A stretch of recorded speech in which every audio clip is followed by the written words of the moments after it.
Good evening, I'm Dennis Ward. Welcome to APTN National News.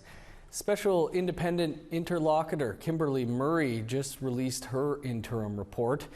It's called Sacred Responsibility, Searching for the Missing Children and Unmarked Burials. And it outlines stories of children who died at residential schools. The virtual event was held on the Cowessess First Nation in Saskatchewan, where nearly 2 years ago, 751 anomalies were discovered near the former Maryville Indian Residential School. The 179-page report details what Murray says is the failure of the Canadian government to fully fund all searches across Canada. It calls out the government and churches for destroying crucial records. They could have helped families find answers about what happened to children who attended residential school but never made it home. This work must be done to ensure that future generations of Indigenous and non-Indigenous children do not inherit the burden of Canada and the international community's failure to hold Canada and the churches accountable for their horrific mistreatment, neglect, and disrespect of the missing children and their burial sites. A Quebec Superior Court judge has ruled that the remains of 2 Innu babies will be exhumed. The boys were 1 month and 4 months old when they were hospitalized in 1970 for whooping cough. The judge says the families were told not to open their children's caskets, and they were buried the day after they died. The exhumations are the first authorized under Quebec's Bill 79, or Baby's Law, which stems from the National Inquiry into MMIWG. Dubbed ghost babies, the children involved went missing or died while hospitalized far from home. Quebec's coroner will conduct DNA tests on the remains. A coroner's inquest into the 2021 death of a 7-month-old infant from a Yukon community wrapped up today. Now it will be up to a jury to determine the facts surrounding the death. Here's Sarah Connors with a breakdown of the details. We now know more about the circumstances leading up to the death of 7-month-old Kaya Stonekirk. The infant was a member of the Liard First Nation in the Yukon community of Watson Lake. The inquest revealed Stonekirk was being cared for by her maternal grandmother, Margaret Sue Stone. As Stone required hospitalization for COVID-19, Family and Children's Services placed the infant in the care of babysitter Cheryl Wolftail. During the second night of her stay, Wolftail put Stonekirk to sleep on an adult-sized bed. She found the infant the next morning wedged between the wall and the mattress. The infant was later pronounced dead. The inquest heard from several witnesses, including Mimi Deacon, the social worker responsible for placing Stonekirk in the care of Wolftail. Deacon testified she followed proper policies and procedures. The jury cannot assign legal responsibility or blame in Stonekirk's death. It will now have an opportunity to make recommendations aimed at preventing deaths under similar circumstances. Sarah Connors, APTN National News, Whitehorse. Thanks, Sarah. A trans woman from Pine Creek First Nation in Manitoba says she was sexually assaulted by a cab driver earlier this week in Winnipeg. The police service confirms the sex crimes unit is investigating but can't give any further information. APTN's Leanne Sanders has more. 30-year-old Ava Sun, clearly traumatized, says she was sexually assaulted in the back of a cab late Monday night or early Tuesday by a driver and then left on the street. She made her way from St. Vital to her mother's home in Fort Garry to get help because her cell phone wasn't working. Sun's mother, Lori Thompson, says they went to Victoria Hospital before being directed to the Health Sciences Center downtown for a sexual assault examination. She said mothers shouldn't have to learn what to do if their daughter is assaulted. It's one of the worst things to open the door and have your daughter fall into your arms, to cry right from the core and say she's been raped. Sun and Thompson were supported by Pine Creek Chief Derek Nepanak and Grand Chief Kathy Merrick of the Assembly of Manitoba Chiefs. Merrick says the national inquiry into missing and murdered women and girls called for safe and affordable transit. Our Mayor, Scott Gillingham, and Premier Heather Stephenson publicly voiced commitment many times to reconciliation. And I have yet to see these particular requests be taken upon by our leaders in this province. Ava Sun says she came forward to push for changes and prevent similar incidents. So right now I just want to honor all the other women and all the other girls that didn't get a chance to make it home and that didn't get a chance to tell their story. This is what I'm here for. It's not for me, or it's not about me. It's about finding a solution, bringing awareness, and bringing people together to work on this together. Winnipeg police confirmed they are investigating the incident as a possible sex crime. Leanne Sanders, APTN National News, Winnipeg. To the east coast, where fish are dying by the hundreds near the Windsor Causeway in Nova Scotia, after the province issued an emergency order to block a fish passage. So Mi'kmaq water protectors are now on site. Angel Moore explains. Zachary Paul of the Member 2 First Nation says the Gaspereau fish are dying and salmon cannot spawn. So what's happening is that when these gates are closed, all these fish want to come back, but they can't get through. And they come back day after day after day, and they get exhausted. The province ordered the closure of these gates 2 weeks ago as a precautionary measure to refill Lake Pisiquid to have a water reservoir ready to fight wildfires. But the fish can't travel up the Avon River to the lake and get stuck in the mud when the tide drops, resulting in hundreds of dead fish. Nikki Lloyd of the Annapolis Valley First Nation discovered the fish. I felt disgusted. It was extremely disheartening to sit there and watch fish die, knowing that there was nothing I could do to help them in the moment.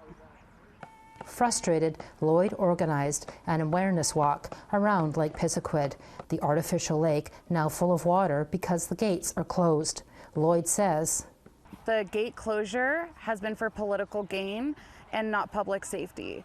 The fire ban has been lifted, and yet they still have the emergency order in place." For decades, the gates were opened only occasionally. Mi'kmaq water protectors, known as the Treaty Truckhouse Society, got involved 2 years ago to lobby the federal government. A year ago, it issued a ministerial order to open the gates to let the fish pass. A win for the Mi'kmaq until now. It's really sad, honestly, to know that all the work that we've done, all the collaboration and relationship building has been thrown out the window for aesthetics of a man-made lake, and when all it's doing is killing fish. And we're not going to be silenced, and we're tired of being ignored. Paul says the water protectors are prepared to stay. We have no idea at this current time. We plan on staying here until we see that these gates are opened again, and that our relatives are allowed to pass freely through and resume their life cycles. The water protectors are also exploring legal options to protect the river. Angel Moore, APTN National News, Windsor Causeway, Nova Scotia. Late Thursday afternoon, the province of Nova Scotia announced that it's extending its emergency order for 2 more weeks until Thursday, June 29th. Crash scene investigators are trying to piece together the final moments before a deadly collision in Manitoba. At least 15 people are dead and another 10 are in hospital. The crash happened on the Trans-Canada Highway half an hour east of Brandon. A small tour bus was heading south on Highway 5 from a senior center in Dauphin, Manitoba, towards the Sandhills Casino, south of Carberry. A tractor-trailer was heading west from Winnipeg towards Brandon when the devastating crash happened. At an update late this afternoon, RCMP said the age range of those in the bus was 55 to 88 years old. In total, there were 19 females and 6 males on the bus. Of the survivors, 6 are female and 4 are male. All of the survivors have now been identified. Police have obtained video footage of the collision from the semi-trailer and say it indicates that the bus entered the roadway where the truck had the right-of-way. Both the driver of the truck and bus survived. There's a new TV series now airing on APTN about a Métis veterinarian who not only has her own practice treating all kinds of animals, but is on a journey to discover her own Métis roots. With more, APTN's Tina House joins us from Vancouver. Thank you. We're so happy to announce that Dr. Savannah is now appearing on APTN. Joining me today is producer duo Powerhouse team Shirley McLean and Tanya Koenig-Gaucher. Shirley, tell me about this latest production.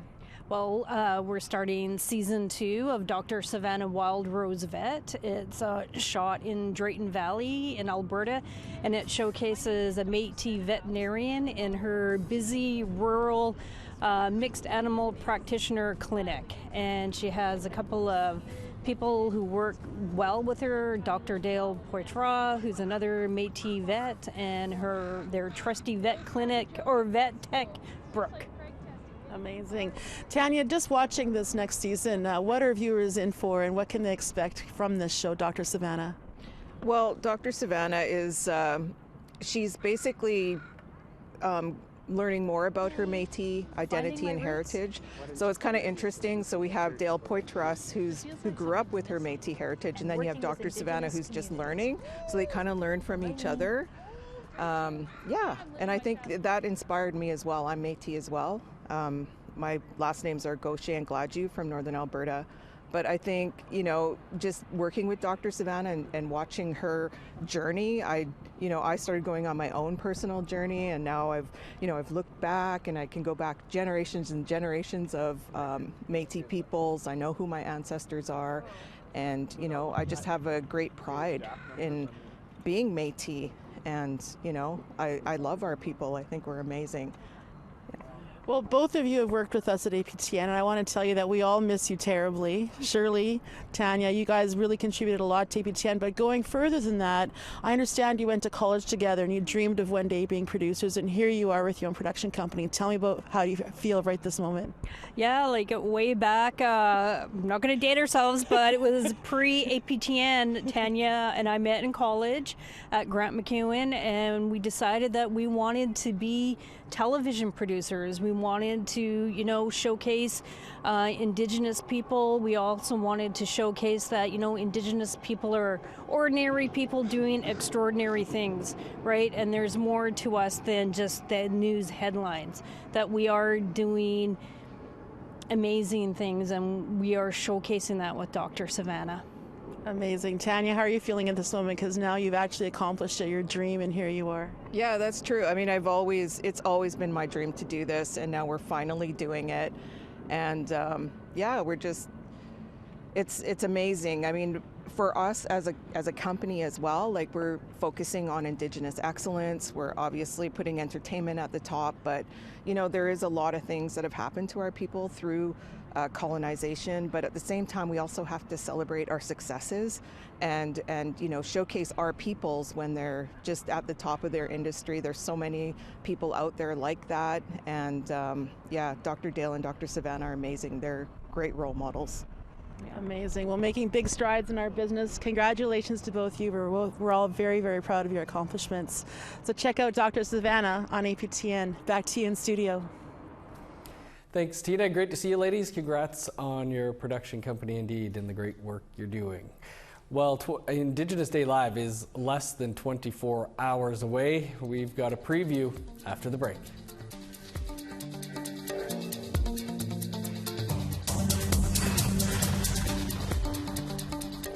Welcome back. Time now for our photo of the day. Chris, living in the Waterloo region, sent in this sunset during a period of overcast conditions caused by smoke from nearby fires. Hopefully things have since cleared up. Thanks for the photo, Chris. You can send your pictures to share@aptn.ca if you'd like to be our next photo of the day. Now let's take a look at tomorrow's weather forecast. Starting on the east coast, 22 and partly cloudy for Halifax, showers and 14 in St. John's. Sun's out and 18 for Kuujjuaq, rain in Nain and a high of 8. 18 with showers in Montreal, sunny and 23 in Val-d'Or. 21 under the sun in Sault Ste. Marie, sunny and 22 in North Bay. Partly cloudy in Sioux Lookout and 25 for Thunder Bay. Sunny and 24 in God's Lake and Norway House. Rain and 23 for Winnipeg, 24 for Dauphin. Showers and 25 in Regina, 23 with rain for Saskatoon. Sunny and 21 for Meadow Lake and Buffalo Narrows. In northern Alberta, 20 with showers in Fort Chip, 19 with rain and high level. Rain and 20 in Edmonton, showers and 26 for Lethbridge. 19 with rain in Vancouver, 19 and cloudy in Victoria. 15 with showers in Prince George, more rain and 12 in Smithers. 21 in Old Crow, sun's out and 18 for Whitehorse. Cloudy and 18 in Yellowknife, 22 with rain in Norman Wells. 9 in Sax Harbor, 6 for Paulatuck. 12 with rain for Chesterfield and Whale Cove, 4 in snow in Cambridge Bay. Snow and 2 in Resolute, 3 for Igloolik.